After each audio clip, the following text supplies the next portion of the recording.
नमस्कार दोस्तों। आज हम दूसरा अध्याय पढ़ेंगे जिसमें यम मार्ग की यातनाओं का वर्णन, वैतरणी नदी का स्वरूप, यम मार्ग के 16 पुरों में क्रमशः गमन तथा वहां पुत्रादिकों द्वारा किए गए पिंडदान को ग्रहण करना।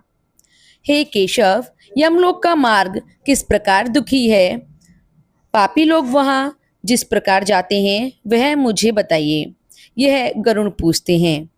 तब भगवान बोलते हैं, हे गरुण, महान दुख प्रदान करने वाले यम मार्ग के विषय में मैं तुमसे कहता हूँ।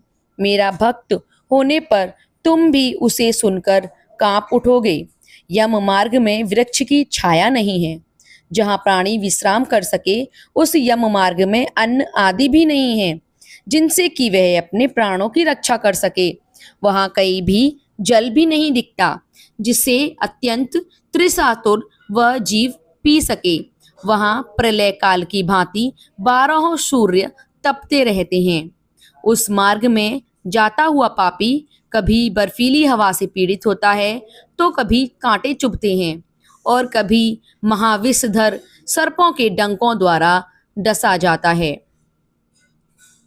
पापी कहीं सिंहों, व्याघ्रों और भयंकर कुत्तों द्वारा खाया जाता है, कहीं बिच्छुओं द्वारा डसा जाता है और कहीं उसे आग से जलाया जाता है। तब कहीं अति भयंकर महान असित पत्रवन नामक नरक में पहुंचता है, जो 2000 योजन विस्तार वाला कहा गया है। वह वन कौओं, उल्लुओं, वटों, गीधों, सरघों तथा डांसों से व्याप्त है। यहाँ पर वटों का मतलब पक्षी विशेषों से है। उसमें चारों ओर दावाग्नि व्याप्त है। असित पत्र के पत्तों से वह जीव उस वन में छिन्न भिन्न हो जाता है। कहीं अंधे कुएं में गिरता है तो कहीं विकट पर्वत से गिरता है, कहीं छुरे की धार पर चलता है तो कहीं कीले पर चलता है, कहीं घने अंधकार में गिरता है, कहीं उग्र भय उत्पन्न करने वाले जल में गिरता है, कहीं जोंकों से भरे हुए कीचड़ में गिरता है तो कहीं जलते हुए कीचड़ में गिरता है, कहीं तपी हुई बालुका से व्याप्त और कहीं धधकते हुए ताम्रमय मार्ग, कहीं अंगार की राशि और कहीं अत्यधिक धुएं से भरे हुए मार्ग पर उसे चलना पड़ता है। कहीं अंगार की वृष्टि होती है, कहीं बिजली गिरने के साथ शिलावृष्टि होती है, कहीं रक्त की तो कहीं शस्त्र की और कहीं गर्म जल की वृष्टि होती है, कहीं खारे कीचड़ की वृष्टि होती है मार्ग में तो कहीं गहरी खाई है, कहीं पर्वत शिखरों की चढ़ाई है तो कहीं कांदराओं में प्रवेश करना पड़ता है। वहां मार्ग में कहीं घना अंधकार है तो कहीं दुख से चढ़ी जाने योग्य शिलाएं हैं, कहीं मवाद, रक्त तथा विष्ठा से भरे हुए तालाब हैं और यम मार्ग के बीचों बीच अत्यंत उग्र और घोर वैतरणी नदी बहती है। वह देखने पर दुखदायिनी हो तो क्या आश्चर्य, उसकी वार्ता ही भय पैदा करने वाली है। वह 100 योजन चौड़ी है। उसमें पूय यानी पीब, मवाद, शोणित यानी रक्त बहते रहते हैं। हड्डियों के समूह से तट बने हैं, अर्थात उसके तट पर हड्डियों का ढेर लगा रहता है। मांस और रक्त कीचड़ वाली वह नदी दुख से पार की जाने वाली है। अथाह गहरी और पापियों के द्वारा दुखपूर्वक पार की जाने वाली वह नदी केश रूपी सेवा रसे भरी होने के कारण दुर्गम है। वह विशालकाय ग्राहों यानी घड़ियालों से व्याप्त है और सैकड़ों प्रकार के घोर पक्षियों से आवृत है। हे गरुण, आए हुए पापी को देखकर वह नदी ज्वाला और धूम से भरकर कड़ाह में रखे घृत की भांति खौलने लगती है। वह नदी सुई के समान मुख वाले भयानक कीड़ों से चारों ओर व्याप्त है। वज्र के समान चोंच वाले बड़े बड़े गीध एवं कौओं से घिरी हुई है। वह नदी शिशुमार, मगर, जोंक, मछली, कछुए तथा अन्य मांसभक्षी जलचर जीवों से भरी पड़ी है। उसके प्रवाह में गिरे हुए बहुत से पापी रोते चिल्लाते हैं और हे भाई, हाँ पुत्र, हाँ तात, इस प्रकार कहते हुए बार बार विलाप करते हैं। भूख और प्यास से व्याकुल होकर पापी जीव रक्त का पान करते हैं। वह नदी झागपूर्ण रक्त के प्रवाह से व्याप्त महाघोर, अत्यंत गर्जना करने वाली, देखने में दुख पैदा करने वाली तथा भयावह है। उसके दर्शन मात्र से पापी चेतना शून्य हो जाते हैं। बहुत से बिच्छू तथा काले सर्पों से व्याप्त उस नदी के बीच में गिरे हुए पापियों की रक्षा करने वाला कोई नहीं है। उसके सैकड़ों हजारों भंवरों में पड़कर पापी पाताल में चले जाते हैं, क्षण भर पाताल में रहते हैं और एक ही क्षण में ऊपर चले आते हैं। हे खग, वह नदी पापियों के गिरने के लिए ही बनाई गई है। उसका पार नहीं दिखता। वह अत्यंत दुखपूर्वक तरने योग्य तथा बहुत दुख देने वाली है। इस प्रकार बहुत प्रकार के क्लेशों से व्याप्त अत्यंत दुखप्रद यम मार्ग में रोते चिल्लाते हुए दुखी पापी जाते हैं। कुछ पापी पाश से बंधे होते हैं, कुछ अंकुश में फंसाकर खींचे जाते हैं, तो कुछ शस्त्र के अग्रभाग से पीठ में छेद करके लाए जाते हैं, तो कुछ नाक के अग्रभाग में लगे हुए पाश से और कुछ कानों में लगे हुए पाश से खींचे जाते हैं। कुछ कालपाश से खींचे जाते हैं और कुछ कौओं से खींचे जाते हैं, यानी कौओं के द्वारा खींचे जाते हैं। वे पापी गर्दन, हाथ तथा पैर में जंजीर से बंधे हुए तथा अपनी पीठ पर लोहे के भार को ढोते हुए मार्ग पर चलते हैं। अत्यंत घोर यमदूतों के द्वारा मुद्गरों से पीटे जाते हुए वे मुख से रक्त वमन करते हुए तथा वमन किए हुए रक्त को पुनः पीते हुए उस समय अपने दुष्कर्मों को सोचते हुए प्राणी अत्यंत ग्लानि का अनुभव करते हैं और अति दुखित होकर यमलोक जाते हैं। इस प्रकार यम मार्ग में जाता हुआ वह मंद बुद्धि प्राणी हा पुत्र, हा पौत्र इस प्रकार पुत्र और पौत्रों को पुकारते हुए हाय हाय इस प्रकार विलाप करते हुए पश्चाताप की ज्वाला से जलता रहता है। वह विचार करता है कि महान पुण्य के संबंध से मनुष्य जन्म प्राप्त होता है। उसे प्राप्त कर भी मैं धर्माचरण नहीं किया, मैंने यह नहीं किया, मैंने दान नहीं दिया, अग्नि में हवन नहीं किया, तपस्या की नहीं, देवताओं की भी पूजा नहीं की, विधि विधान से तीर्थ सेवा भी नहीं की। अतः हे जीव, जो तुमने किया है उसी का फल भोगो। हे देही, तुमने ब्राह्मणों की पूजा नहीं की, देव नदी गंगा का सहारा नहीं लिया, सत्पुरुषों की सेवा नहीं की, कभी भी दूसरे का उपकार नहीं किया। इसलिए हे जीव, जो तुमने किया है अब उसी का फल भोगो। मनुष्यों और पशु पक्षियों के लिए जलहीन प्रदेश में जलाशय का निर्माण नहीं किया, गौओं और ब्राह्मणों की आजीविका के लिए थोड़ा भी प्रयास नहीं किया। इसीलिए हे देही, तुमने जो किया है उसी से अपना निर्वाह करो। तुमने नित्य दान नहीं, गौओं के दैनिक भरण पोषण की व्यवस्था नहीं, वेदों और शस्त्रों के वचनों को प्रमाण नहीं माना, पुराणों को सुना नहीं, विद्वानों की पूजा की नहीं। इसीलिए हे देही, जो तुमने किया है उन्हीं दुष्कर्मों के फल को अब भोगो। नारी जीव भी पश्चाताप करते हुए कहता है, मैंने पति की हितकर आज्ञा का पालन नहीं किया, पतिव्रत्य धर्म का पालन नहीं किया और गुरुजनों को गौरवोचित सम्मान नहीं दिया। इसलिए हे देहिन, जो तुमने किया उसी का अब फल भोगो।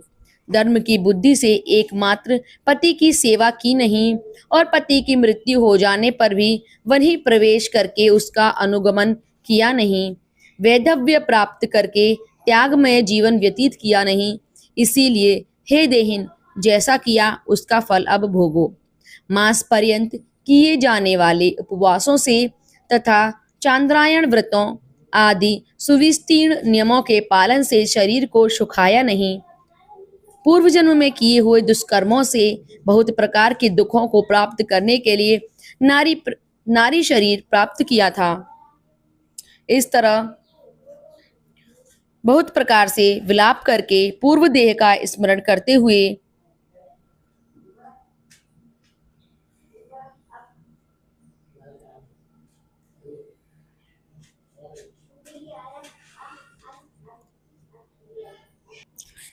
इस तरह बहुत प्रकार से विलाप करके पूर्व देह का स्मरण करते हुए मेरा मानव जन्म शरीर कहाँ चला गया, इस प्रकार चिल्लाता हुआ वह यम मार्ग में चलता है। हे तार्क्ष्य, इस प्रकार 17 दिन तक अकेले वायु वेग से चलते हुए 18वें दिन प्रेत सौम्यपुर में जाता है। उस रमणीय श्रेष्ठ सौम्यपुर में प्रेतों का महान गण रहता है। वहां पुष्पभद्रा नदी और अत्यंत प्रिय दिखने वाला वट वृक्ष है। उस पुर में यमदूतों के द्वारा उसे विश्राम कराया जाता है और वहां दुखी होकर वह स्त्री पुत्रों के द्वारा सुखों का स्मरण करता है। वह अपने धन, भृत्य और पौत्र आदि के विषय में जब सोचने लगता है तो वहां रहने वाले यम के किंकर उसे इस प्रकार कहते हैं, कहाँ है तेरा धन, तेरा पुत्र कहाँ है, पत्नी कहाँ है, मित्र कहाँ है और बंधु बांधव कहाँ है। हे मूढ़ जीव, अपने कर्मोपार्जित फल को ही भोगता है, इसीलिए सुदीर्घ काल तक इस यम मार्ग पर चलो। हे परलोक के राही, तू यह जानता है कि राहगीरों का बल और संबल पाथेय ही होता है, जिसके लिए तूने प्रयास तो किया नहीं। तू यह भी नहीं जानता कि तुम्हें निश्चित ही उस मार्ग पर चलना है और उस रास्ते पर कोई लेन देन नहीं हो सकता। यह मार्ग तो बालकों को भी विदित रहता है। हे मनुष्य, क्या तुमने इसे सुना नहीं था? क्या तुमने ब्राह्मणों के मुख से पुराणों के वचन नहीं सुने थे? इस प्रकार कहकर मुद्गरों से पीटा जाता हुआ वह जीव गिरते पड़ते दौड़ते हुए बलपूर्वक पाशों से खींचा जाता है। यहाँ स्नेह अथवा कृपा के कारण पुत्र पौत्रों द्वारा दिए हुए मासिक पिंड को खाता है। उसके बाद वह जीव सौर्यपुर को प्रस्थान करता है। उस सौर्यपुर काल के रूप को धारण करने वाला जंगम नामक राजा जो वहां रहता है, उसे देखकर वह जीव भयभीत होकर विश्राम करना चाहता है। उस पुर में गया हुआ वह जीव अपने स्वजनों के द्वारा दिए हुए त्रैपाक्षिक अन्न जल को खाकर उस पुर को पार करता है। उसके बाद शीघ्रता पूर्वक वह प्रेत नगेंद्र भवन की ओर जाता है और वहां भयंकर वनों को देखकर दुखी होकर रोता है। दया रहित दूतों के द्वारा खींचे जाने पर वह बार बार रोता है और 2 मास के अंत में वह दुखी होकर वहां जाता है। बांधवों द्वारा दिए गए पिंड, जल, वस्त्र का उपभोग करके यम किंकरों द्वारा पाश से बार बार खींचकर पुनः आगे ले जाया जाता है। 3रे मास में वह गंधर्व नगर को प्राप्त होता है और वहां त्रैमासिक पिंड खाकर आगे चलता है। 4थे मास में वह सैलागमपुर में पहुंचता है और वहां प्रेत के ऊपर बहुत अधिक पत्थरों की वर्षा होती है। वहां 4थे मासिक पिंड को खाकर वह सुखी होता है। उसके बाद 5वें महीने में वह प्रेत कौंचपुर पहुंचता है।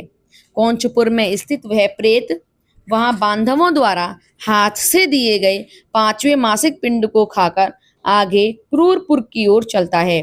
5.5 मास के बाद बांधवों द्वारा प्रदत्त 59 मासिक पिंड और घटदान से तृप्त होकर वह वहां आधे मुहूर्त तक विश्राम करके यमदूतों के द्वारा डराए जाने पर दुख से कांपता हुआ उस पुर को छोड़कर चित्रभवन नामक पुर को जाता है, जहां यम का छोटा भाई विचित्र नाम वाला राजा राज्य करता है।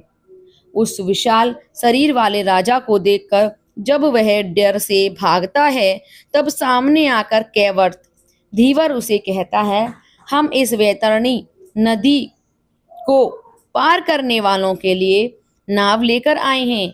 यदि तुम्हारा इस प्रकार का पुण्य हो तो इसमें बैठ सकते हो। तत्वदर्शी मुनियों ने दान को ही वितरण देना या बांटना इस प्रकार कहा है। यह वैतरणी नदी वितरण के द्वारा ही पार की जा सकती है, इसलिए इसको वैतरणी कहा जाता है। यदि तुमने वैतरणी गौ का दान किया हो तो नौका तुम्हारे पास आएगी, अन्यथा नहीं। यहाँ पर यह बताया गया है कि यदि किसी व्यक्ति ने दान पुण्य अथवा किए गए हों तो उसके दान पुण्य के कार्यों के द्वारा वहां पर नदी में नाव का प्रबंधन किया जाएगा। उनके ऐसे वचन सुनकर प्रेत, हाँ देव, ऐसा कहता है। उस प्रेत को देखकर वह नदी खोलने लगती है और उसे देखकर प्रेत अत्यंत क्रंदन विलाप करने लगता है। जिसने अपने जीवन में कभी दान दिया ही नहीं, ऐसा पापात्मा उसी वैतरणी में डूबता है। तब आकाश मार्ग से चलने वाले दूत उसके मुख में कांटा लगाकर वंशी से मछली की भांति उसे खींचते हुए पार ले जाते हैं। वहां सांड मासिक पिंड खाकर वह अत्यधिक भूख से पीड़ित होकर विलाप करता हुआ आगे के रास्ते पर चलता है। सातवें मास में वह सातवें मास में वह बम्वापदपुर को जाता है और वहां अपने पुत्रों के द्वारा किए हुए सप्तम मासिक पिंड को खाता है। हे पक्षीराज गरुण, उस पुर को पार कर वह दुखद नामक पुर को जाता है। आकाश मार्ग से जाता हुआ वह महान दुख प्राप्त करता है। वहां आठवें मास में दिए हुए पिंड को खाकर आगे बढ़ता है और नवा मास पूर्ण होने पर नाना क्रंदपुर को प्राप्त होता है। वहां क्रंदन करते हुए अनेक भयावह क्रंदगणों को देखकर स्वयं शून्य हृदय वाला वह जीव दुखी होकर आक्रंदन करने लगता है। उस पुर को छोड़कर वह यमदूतों के द्वारा भयभीत किया जाता हुआ 10वें महीने में अत्यंत कठिनाई से सुतप्त भवन नामक नगर में पहुंचता है। वहां पुत्रादि से पिंडदान और जलांजलि प्राप्त करके भी सुखी नहीं होता। 11वां मास पूरा होने पर वह रौद्रपुर को जाता है और पुत्रादि के द्वारा किए हुए एकादश मासिक पिंड को वहां खाता है। 11.5 मास बीतने पर वह जीव पयोवर्षण नामक नगर में पहुंचता है। वहां प्रेतों को दुख देने वाले मेघ घनघोर वर्षा करते हैं।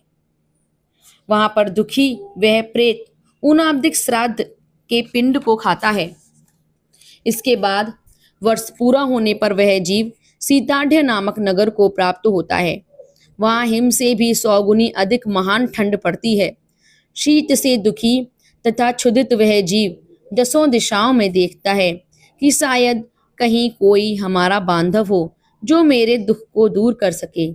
तब यम के दूत कहते हैं, तुम्हारा ऐसा पुण्य कहाँ है? फिर वार्षिक पिंड को खाकर वह धैर्य धारण करता है। उसके बाद वर्ष के अंत में यमपुर के निकट पहुंचने पर वह प्रेत बहुभीतिपुर में जाकर हाथ भर माप के अपने शरीर को छोड़ देता है।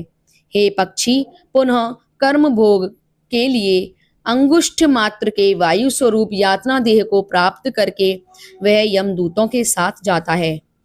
हे कश्यपात्मज, जिन्होंने और्ध्वदेहिक मरणकालिक दान नहीं दिए हैं, वे यमदूतों द्वारा दृढ़ बंधनों से बंधे हुए अत्यंत कष्ट से यमपुर को जाते हैं। हे आकाशगामी, धर्मराजपुर में 4 द्वार हैं, जिनमें से दक्षिण द्वार के मार्ग का तुमसे वर्णन कर दिया। इस महान भयंकर मार्ग में भूख, प्यास और श्रम से दुखी जीव जिस प्रकार आते हैं, वह सब मैंने बतला दिया। अब और क्या सुनना चाहते हो? इस प्रकार गरुड़ पुराण के अंतर्गत सारोद्धार में यम मार्ग निरूपण नाम का दूसरा अध्याय पूरा हुआ। धन्यवाद। अगर आपको यह कथा अच्छी लगी हो तो आप लाइक करके और कमेंट में लिखकर मुझे बताएं, ताकि मैं आपके लिए तीसरा अध्याय लाऊं। इससे मुझे अधिक प्रेरणा मिलती है। धन्यवाद।